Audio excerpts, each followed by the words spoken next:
Welcome back to the channel, guys, and the last video in this year's Mega March. Do you remember your first online fandom?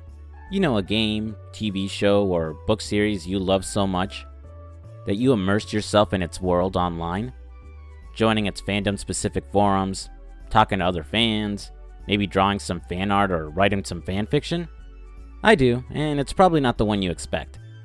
When it comes to the various Mega Man spin-off series, I can comfortably say that the Legends series is still my absolute favorite. As I've discussed in the videos on that series, a lot of it has to do with it being my first PS1 game, the fact that I'd replay it constantly due to not having a memory card, and just my overall attachment to the world and its characters. But despite my love of the series, I was never an active part of its fandom. Kids in school weren't really playing it, and when I started the series, I didn't have a computer, so I wasn't on the internet talking to other fans about it. But the series I did eventually start talking about, and the one that would be the first online fanbase I became a part of, was Mega Man Battle Network.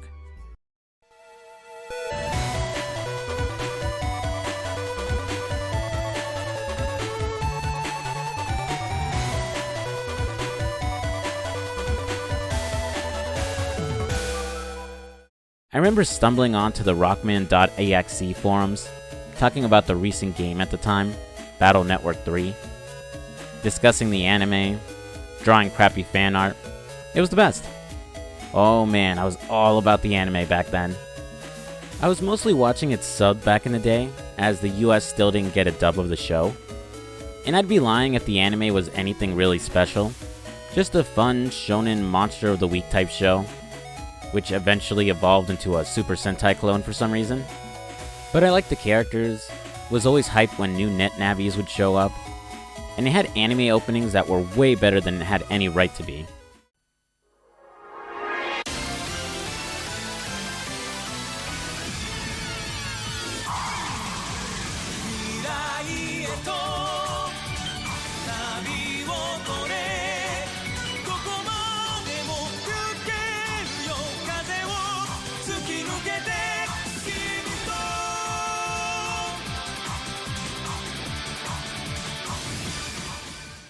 I'd play them all, but I don't want to take up too much time, and a few of these songs are copyrighted. Eventually, the US would get a dub, and when it did, Viz Media didn't exactly do the best job. Instead of calling the show Mega Man Battle Network like the games, or megaman.exe, they went with Mega Man NT Warrior. For some reason, names in the show were changed from what were in the video games, which never made any sense to me. This includes characters, net navies, and battle chips. All the swords in the shows were censored to look like clubs, even though they were basically digital swords, and the show had no blood in it. Also, Light Yagami was the voice of Lan Hikari.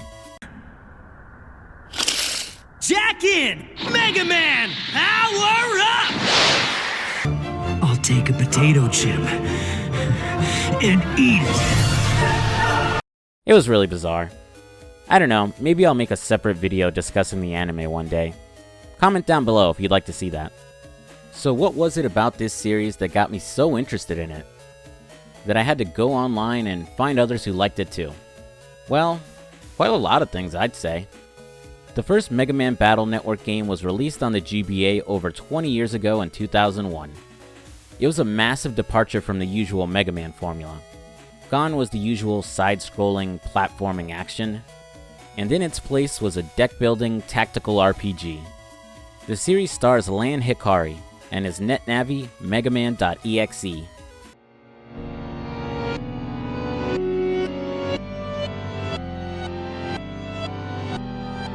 No, not a shitty creepypasta. Megaman.exe is his digital partner. This game is set in an alternate universe to the main Mega Man series.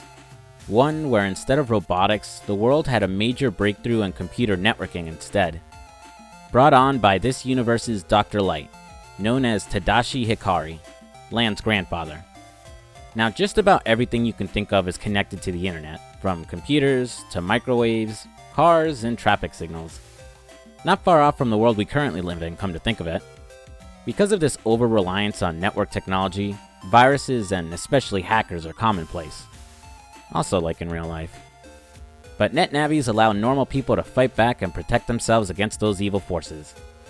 Unfortunately, in real life we don't have net-navies, but we do have internet security, thanks to today's sponsor, NordVPN. Nah, just kidding.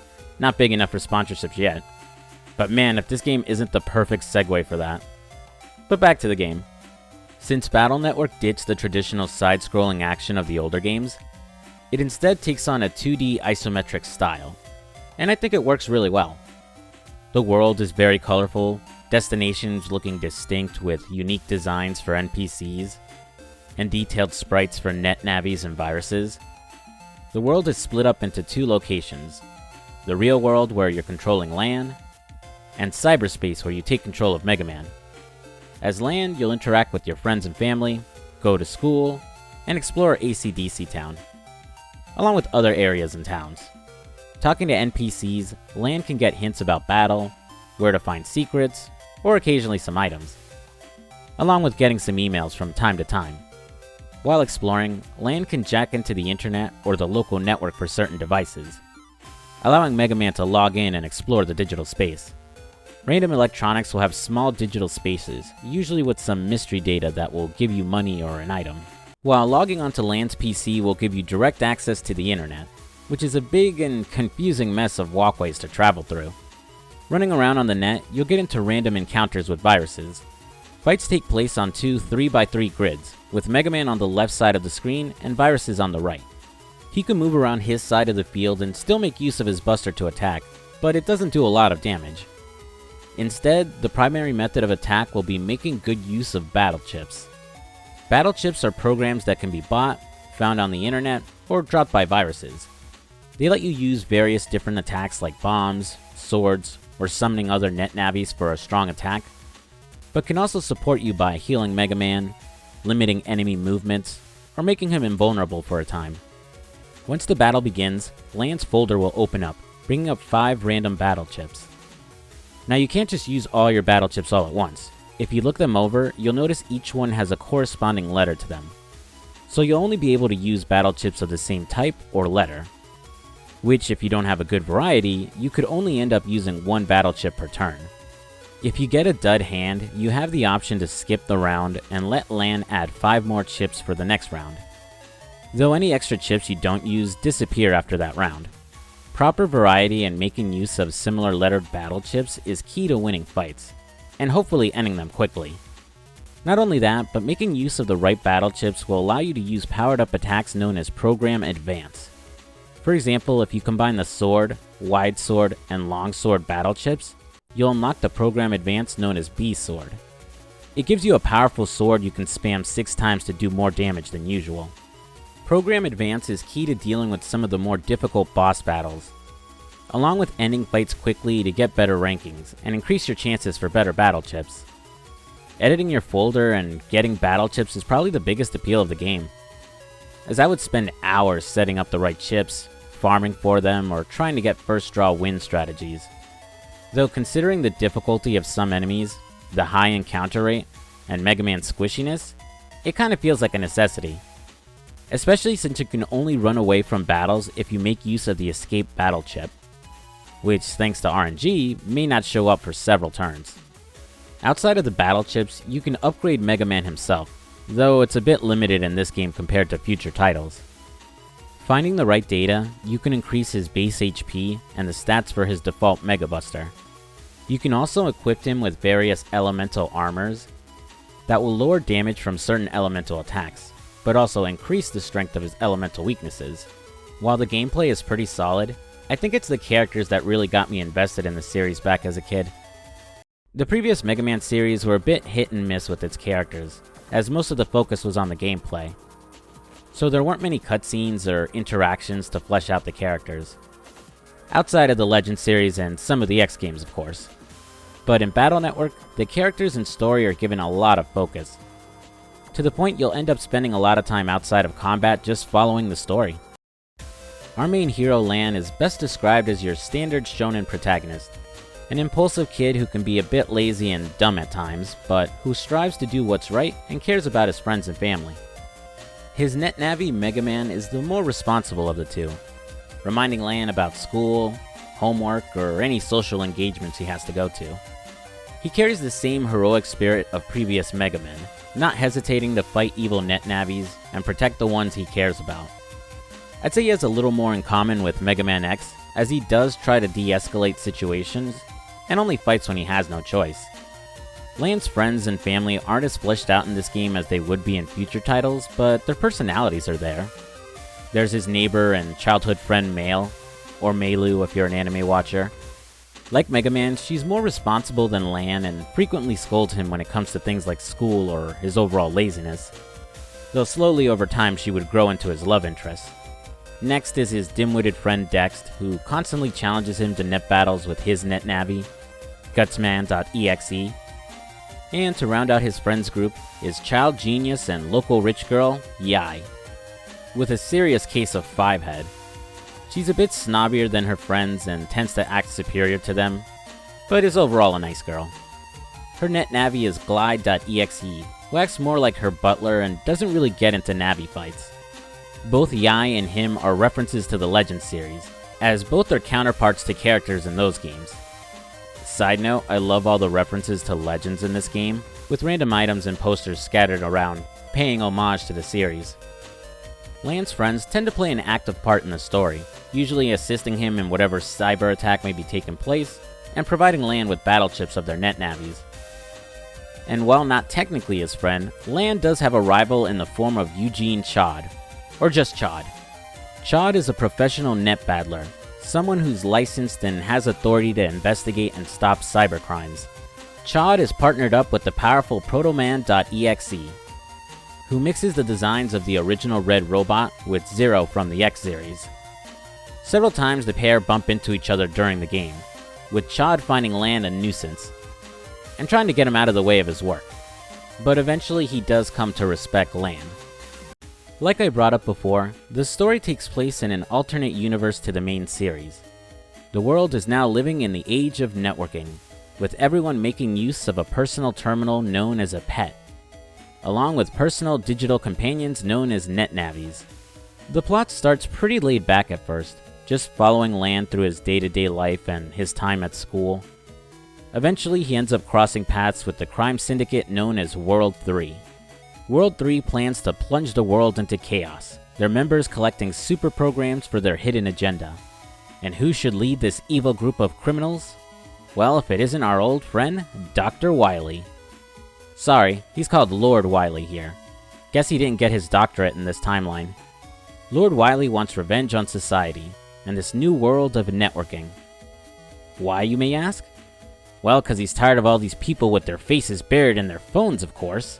But his hatred of network society stems from his rivalry with his old colleague, Tadashi Hikari. 30 years before the start of the story, Dr. Hikari's network research was funded instead of Wily's robot research, changing the course of society and making robots close to obsolete. So Lord Wily plans to gather up the super programs and use them to create the life virus, having it infect military satellites and destroy the internet. Rather refreshingly, it's actually not solely up to Lan to stop World 3, at least not at first. Lan really is just a school kid living his day-to-day life. It's just by coincidence that he keeps running into World 3. He first encounters them when one of their agents, Mr. Match, infects his oven and threatens to set his house on fire. Mr. Match being in search of the fire super program, which Lan's father just happened to hide away in his oven's network. After dealing with Mr. Match and his NetNavi fireman.exe, things return to normal for a while before Lan's school ends up getting attacked by World 3.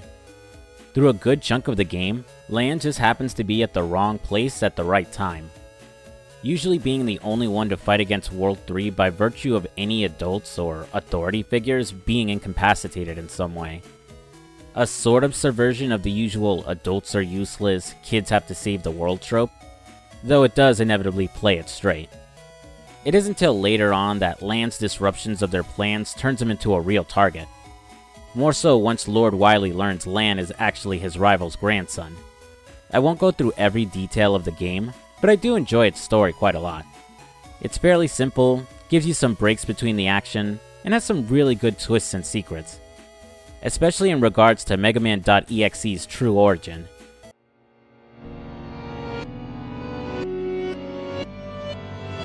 No, an actual good twist. And the game isn't as long as most RPGs.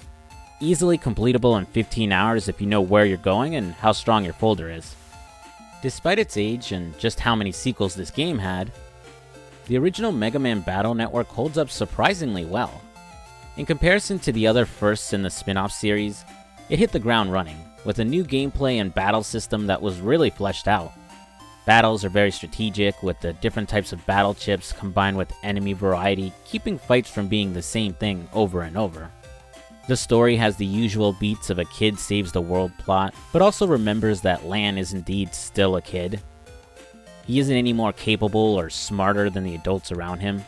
In fact, he's actually dumber in some aspects. But it takes time to follow Lan in his day-to-day life, going to school and hanging out with his friends. And his ability to stop and fight back against the members of World 3 stems more so from megaman.exe's strength as a net-navi than any real ability from Lan. The game's pacing isn't the best, as during certain scenarios there will be quite a bit of backtracking in order to solve puzzles or find the right NPCs. It's made worse as the random encounter rate is very high, getting into constant fights every few steps. And unless you draw the escape chip on the first round, you're forced into fighting constantly. It does try to alleviate this a bit by letting you save anywhere, but constant save scumming doesn't make it any faster. Customization for Mega Man is also limited compared to future games. He lacks the Navi customizer that would become standard. Upgrades here just limited to his health and Mega Buster, and there was no style or soul system yet either. So he didn't have many extra options in battle outside of battle chips. And the translation isn't the best. Made obvious every time Proto Man refers to Chod as Load Chod. Come on, you got Lord Wily right. How the hell did you screw up Lord Chod? Future games were slightly better with this, though some were outright worse. Looking at you, Battle Network 4. With every refinement and additions to gameplay the sequels would add, the first game can feel a bit dated. But to sum up my feelings, I think it's a fun game to revisit. One with a simple story, fun characters, and a basic but still strategic battle system. While I technically started the series with the third game, its world and characters were so appealing to me as a kid, I couldn't help but want to talk about it to anyone who would listen. And while I would eventually leave that fandom, I never really forgot where my online life began. Especially as I grew attached to its anime. It's not the best in the series, but I still consider it a high point. A solid beginning for an amazing series that, like Legends, I wish would get at least one more new game. And that's the video. Thanks for watching, guys. Ooh man, it feels so good to actually complete Mega March. I was worried I was going to burn myself out trying to get 4 videos out in a month, but I was surprised by how excited I was making these videos. Now, I won't be limiting Mega Man games to just March, so if I feel like talking about a particular Mega Man game, I'll still release a video regardless of the time of year. While I'm not burned out, I will be taking a short break to recharge, as I've got a lot of games I've been ignoring lately. Mainly Final Fantasy XIV, Genshin, and Elden Ring. Almost done with that guy. Along with some other games that dropped and I haven't had a chance to even take them out of the box. So my next video may not pop up until halfway through the month. Though I may do some impressions videos or videos discussing any interesting gaming news. I'm feeling the itch to do a longer retrospective again, and I have some ideas I'm juggling around. I'm just not sure which I'd prefer. Again, thanks for watching, guys. Let me know what you thought of Mega March. Would you be interested in seeing something similar to it, with another month dedicated to a certain series? Let me know your thoughts down below, and if you enjoyed the video, be sure to give it a like. And if you're new to my channel, I'd appreciate it if you subscribed. I'm FuzzySlippers, and I'll see you later. Peace.